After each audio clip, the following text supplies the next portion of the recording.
Un seul individu qui connaissait très bien.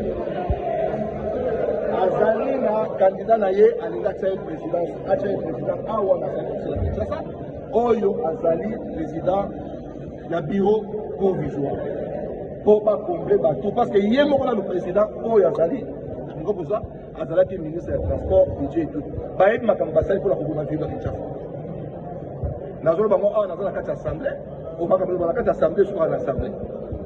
Yango ba osala nyonso ba pour élection ezalaki jeudi ba pour ça pour toute décision to aligné élection ezala lobby samedi et puis ezala jeudi ezalaki plénière un individu comme Bokoso à cause de la décision yé moko te oyo déjà décision là ezomaki na niveau ya plénière parce que plénière ezali souveraine ça c'est de 1 de 2 le peut faire niveau ensuite décision italika yé biso lobby na tongo ko constater absence ya Bokoso secrétaire Azali wana yeli Daniel pour la plénière toute l'élection donc vérité à moi na Kinshasa ndenge basala ka bomai Kinshasa bazolinga to ko dia so ya parti politique na bango ben abasa la confusion ti awa tozana ACPT awa tozana parti tozana kata institution ndenge ya Kinshasa bazolinga bakamata ba confondre ACP na institution ndenge ya Kinshasa merci.